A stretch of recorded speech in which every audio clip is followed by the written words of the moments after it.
nous entamons la discussion de ce que nous redoutons être le dernier projet de loi de financement de la sécurité sociale. La réforme constitutionnelle prévoit en effet de discuter de manière concomitante le budget de la sécurité sociale et celui de la Nation. L'article 7 du projet de loi constitutionnelle pour une démocratie plus représentative, responsable et efficace prévoit d'avoir cette discussion commune afin de noyer le budget de la sécurité sociale dans l'ensemble des mesures d'austérité. L'objectif à terme est de soumettre la sécurité sociale aux mêmes règles de discipline budgétaire imposées par le pacte de stabilité dans la zone euro et donc d'interdire un déficit supérieur à 3 %. Cette volonté non assumée par le Gouvernement a été défendue par le président de la commission des affaires sociales de l'Assemblée nationale, qui a proposé de modifier dans la Constitution la référence aux lois de financement de la sécurité sociale par celle de financement de la protection sociale et ainsi diluer encore davantage l'autonomie de la Sécu. Si certains rêvent à Bercy de fondre les deux lois de finances, c'est avant tout pour mettre la sécurité sociale sous la férule de l'État en faisant fi du paritarisme, de l'esprit et de la lettre de son concepteur, le ministre communiste Ambroise Croizat. Cette évolution majeure a été annoncée par le Président de la République lors de son discours devant le Congrès réuni à Versailles, où il a fait part de son intention de construire l'État-providence du XXIe siècle. Cette réforme annoncée de la sécurité sociale vers une protection minimale des plus précaires n'est que l'aboutissement de décennies de politiques de remise en cause de notre système social.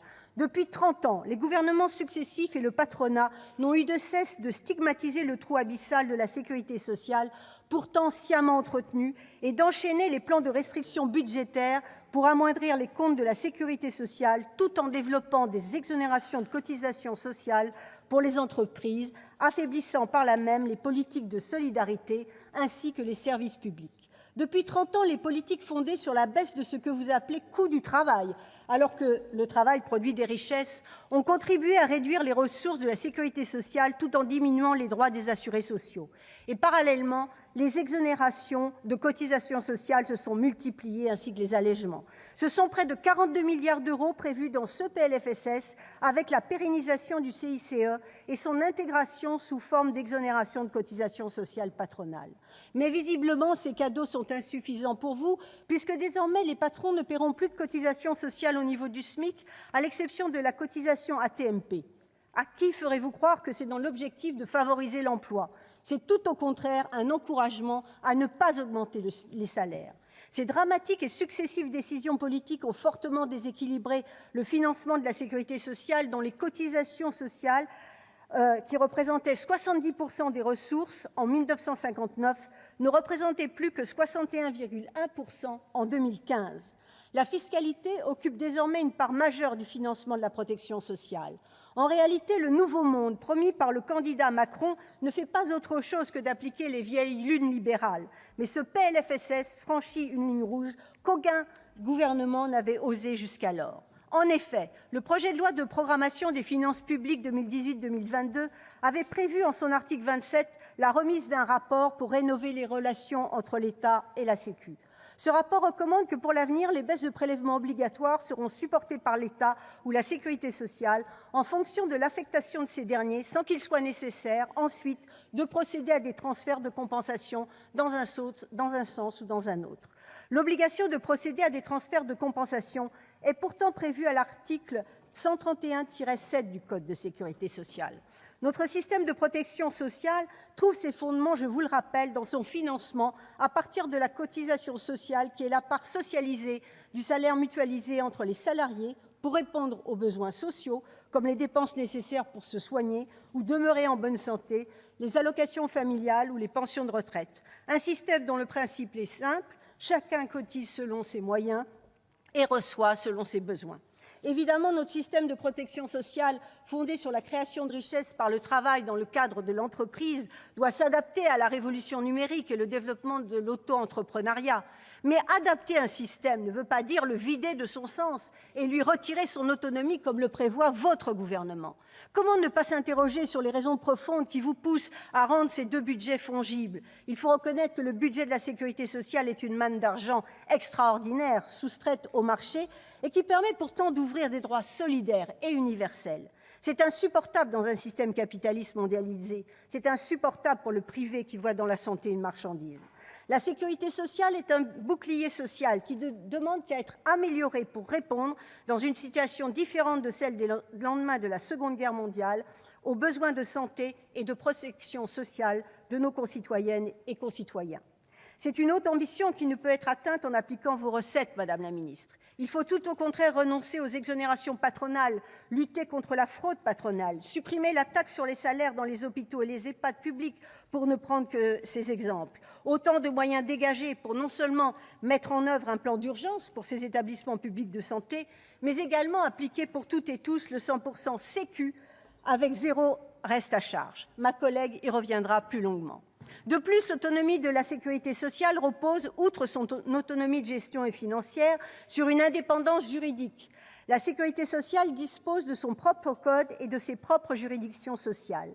Elle est gérée par des entités autonomes de droit privé et son financement relève de recettes spécifiques, propres et affectées au financement des différents risques qu'elle couvre.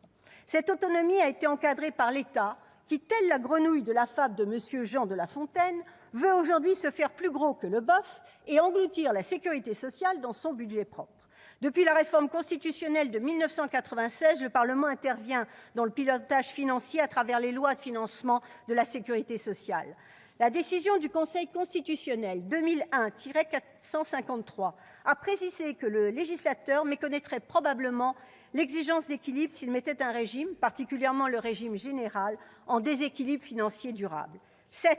L'article L. 131-7 du Code de la sécurité sociale sur les compensations n'a pas de valeur constitutionnelle, mais on peut déduire du raisonnement suivi par le Conseil constitutionnel que la compensation par l'État des mesures d'exonération de cotisations est la garantie de l'exigence constitutionnelle d'équilibre financier de la sécurité sociale. Ainsi, nous assistons à une étatisation forcée de la sécurité sociale qui devient une variable d'ajustement du budget de l'État. Apurement de la dette, mais à quel prix, Madame la Ministre ? Grâce à de nouvelles restrictions budgétaires à hauteur de 5,7 milliards, dont 3,8 milliards sur les dépenses de santé, sans parler du déficit des hôpitaux qui ne peut que s'aggraver. Quant à l'ONDAM, même desserré, il est notoirement insuffisant et vous le savez.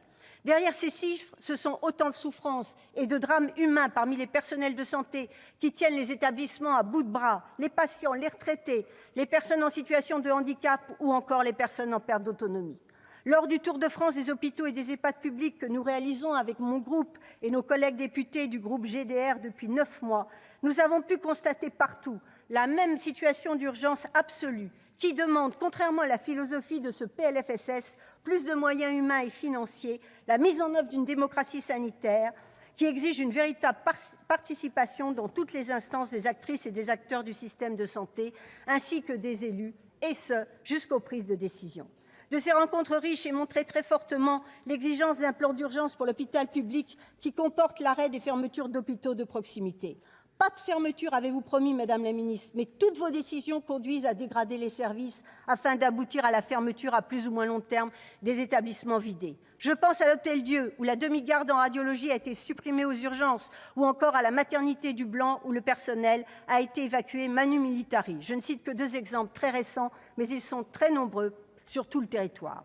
Les attaques sont multiples et d'une gravité sans précédent, d'où les alertes lancées par toutes les catégories des personnels de santé et par les 4 fédérations hospitalières, et pour la première fois, le vote négatif de toutes les caisses de sécurité sociale concernant ce PLFSS 2019. Ce budget n'est pas bon, Madame la Ministre. Il faut changer d'orientation budgétaire et surtout ne pas fondre le budget de la sécurité sociale dans celui de la nation. Notre groupe a donc déposé cette motion tendant à l'irrecevabilité constitutionnelle afin de dénoncer la mise en cause du principe constitutionnel d'autonomie des finances sociales. Nous réaffirmons notre hostilité totale face à cette entreprise de démolition de la sécurité sociale en tant que pilier de notre fraternité républicaine. J'appelle toutes les sénatrices et les sénateurs sensibles à l'avenir de la sécurité sociale, et j'ai constaté que vous êtes sensibles puisque vous avez applaudi Alain Milon, que je remercie pour son intervention, de voter notre motion pour sauver la sécurité sociale. Je vous remercie.